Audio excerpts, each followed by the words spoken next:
दोस्तों, legal and legal में एक बार फिर से आपका स्वागत है। जमानत या न्यायालय द्वारा दूसरे स्टे आदेश हैं या कोई और इंटरिम आदेश हैं, उनके कंप्लायंस में अक्सर देखने में आता है कि बहुत समय लग जाता है। जिसको रिलीफ चाहिए उसका नुकसान होता है, लेकिन अब ऐसा नहीं होगा। एक नया system chief justice of India द्वारा लाया गया है। क्या है वो, किस तरह से कार्य करेगा, मैं बताऊंगा। लेकिन शुरू करने से पहले मेरा आपसे निवेदन, अगर आप चैनल पर नए हैं तो प्लीज़ मेरा चैनल सब्सक्राइब कीजिएगा और वीडियो को आखिर तक देखिएगा। पसंद आए तो लाइक और शेयर करना भी नहीं भूलिएगा। दोस्तों, अक्सर देखने में आया है कि आपके किसी वकील की जमानत अर्जी हाई कोर्ट या सुप्रीम कोर्ट द्वारा स्वीकृत कर ली जाती है। न्यायालय आदेश देता है कि अभियुक्त को जमानत पर रिहा किया जाता है। तब कायदे में होना ये चाहिए कि उसको उसी समय जेल से बाहर उसी दिन आ जाना चाहिए, लेकिन ऐसा होता नहीं है। होता क्या है, कई दिन लग जाते हैं उसको जेल से बाहर आने में, क्योंकि हाई कोर्ट के आदेश या सुप्रीम कोर्ट के आदेश, उनकी सर्टिफाइड कॉपी पहले न्यायालय आती है, फिर जेल प्रशासन के पास जाती है। इसमें एक लंबा समय लग जाता है। 3-4 दिन तो आम बात है, कभी कभी ये हफ्ता 2 हफ्ता भी लग जाते हैं। हफ्ता 2 हफ्ता इसलिए कह रहा हूँ, बहुत सी बार ऐसा होता है बीच में कोई छुट्टियाँ आ गई हैं। भारत वैसे भी त्योहारों का वर्ष, त्योहार की बड़ी बड़ी छुट्टियाँ आती रहती हैं, या शनिवार आ गया, रविवार आ गया, तो इस तरह से ये अवधि बढ़ती चली जाती है। ये एक गंभीर समस्या थी। या सिविल के केसेस में आप देखते हैं, कोई व्यक्ति जिसको बहुत अर्जेंसी है वो इंजेक्शन सूट के ले जाता है और उसके हक में स्टे ऑर्डर हो भी जाता है, लेकिन जहाँ से उसका कंप्लायंस होना है, जब वो वहाँ पहुँचता है तो एक टका सा जवाब उसको दे दिया जाता है थाने द्वारा या जिस विभाग से संबंधित उस विभाग द्वारा कि साहब न्यायालय का आदेश अभी हमारे पास नहीं आया है, जब आदेश आ जाएगा तब हम इसे देखेंगे। यहाँ प्रशंसा करनी होगी chief justice N V Ramanna Sahab की, जिन्होंने इस गंभीर समस्या का संज्ञान लिया। और संज्ञान भी कैसे लिया अभी मैं आपको बताता हूँ। 16 जुलाई 2021 में उन्होंने एक सो मोटो केस रजिस्टर्ड किया। हुआ क्या था, उन्होंने अखबार में पढ़ा कि किसी व्यक्ति की जमानत हुए आदेश हुए 3 दिन हो गए, लेकिन अभी तक वो जेल से बाहर नहीं आ पाया है। क्यों नहीं आ पाया है? क्योंकि उस तक अभी जेल प्रशासन तक उसके रिहाई के आदेश या जमानत के आदेश नहीं पहुंचे हैं। तब एन वी रामन्ना साहब ने ये सो मोटो केस रजिस्टर्ड किया, एक एबेकस क्यूरी का गठन किया। उनसे कहा कि एक ऐसा इलेक्ट्रॉनिक सिस्टम डेवलप कीजिएगा कि जिसके आधार पर तुरंत आदेश होते ही संबंधित अधिकारी को भेजा जा सके। मुख्य उद्देश्य, मेन फोकस उनका जेल प्रशासन पर था उस समय।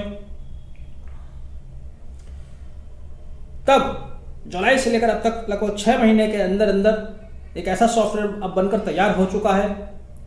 उसी समय एन वी रामन्ना साहब ने सभी स्टेट को कहा था, हाई कोर्ट को कहा था कि जेल से रिपोर्ट भी भेजे कि सभी जेल प्रशासन के पास क्या इंटरनेट फैसिलिटीज हैं या नहीं।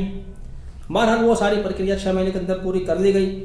और खुशी की बात यह है, कल 31 मार्च के दिन उन्होंने इस नए सॉफ्टवेयर को लॉन्च किया, जिसको फास्टर का नाम दिया गया है।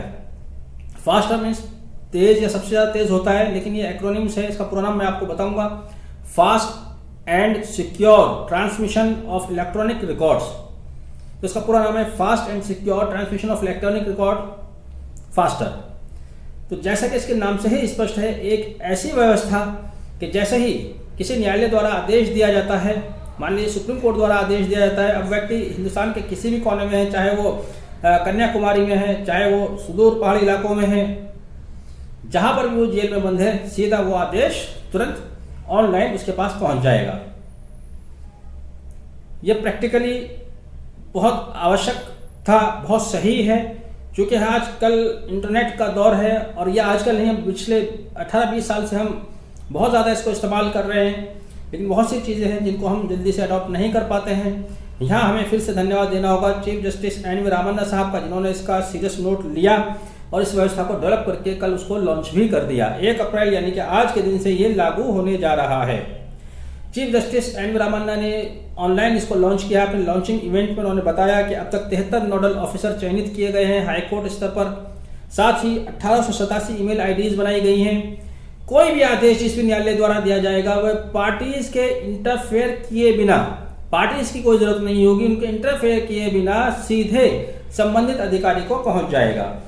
यहाँ उनको कमी महसूस हुई जमानत प्रार्थना पत्र पर सुनवाई होने के बाद जेल से छूटने में, लेकिन इन्होंने इसके स्कोप को बढ़ाया, इसके दायरे को बढ़ाया। अब इसमें सिर्फ जमानत ही नहीं है, बल्कि इसके अलावा अंतरिम आदेश है, जमानत प्रार्थना पत्र है, स्थगन आदेश है, किसी भी तरह के आदेश हैं उन सबको तुरंत कंप्लायंस हेतु संबंधित अधिकारी के पास सुरक्षित इलेक्ट्रॉनिक चैनल के माध्यम से आगे भेज दिया जाएगा। तो ये एक बहुत बड़ा न्यायिक व्यवस्था में परिवर्तन आने वाला है, जिसको कई बार क्या रोजाना हजारों लोग इसको फेस करते थे। अब उम्मीद है कि अब इस तरह की समस्या कम से कम इस स्तर पर नहीं आएगी कि किसी व्यक्ति की जमानत अर्जी मंजूर हो गई है, उसके बाद भी वो जेल में पड़ा हुआ है, कई हफ्ते जेल में पड़ा हुआ है कि साहब अभी आदेश नहीं आया है, सर्टिफाइड कॉपी नहीं आई है, अभी कोर्ट की छुट्टियां हो गई हैं। अब वो चीज़ें शायद देखने में नहीं आएगी। यहाँ जैसे इन्होंने एन वी रामन्ना साहब ने जिस तरह से सोचा है और सोच कर ये आदेश, ये सारी चीज व्यवस्था लागू की है, इस सब बात को अगर आप पढ़ें, उनके स्टेटमेंट्स को पढ़ें, तो ऐसा महसूस होता है जैसे वो ये कह रहे हैं कि उधर तो न्यायालय ने आदेश दिया और सीधे वो ऑनलाइन जेल प्रशासन के पास पहुंच गया।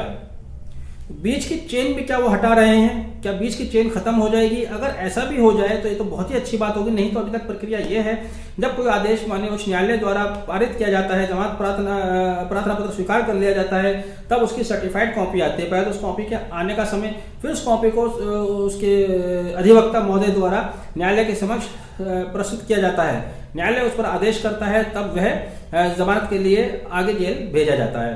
तो प्रक्रिया 2 स्टेप से होकर गुजरती है। पहला, उसका जिस न्यायालय का आदेश है वहां से लोकल न्यायालय तक आना, लोकल न्यायालय में उसको प्रोड्यूस करना, वहां से अनुमति लेकर फिर वह जमानत के कागज आगे जाते हैं। तो जैसे कि बार बार मैंने जो पढ़ा है, चीफ जस्टिस साहब कह रहे हैं कि इलेक्ट्रॉनिक ट्रांसमिशन होगा सीधे, तो इससे ऐसा जाहिर होता है कि जैसे वो ये कह रहे हैं कि आदेश होते ही सीधे संबंधित अधिकारी के पास जाएगा, चाहे वो जेल प्रशासन है, चाहे वो थाना है या कोई और विभाग है।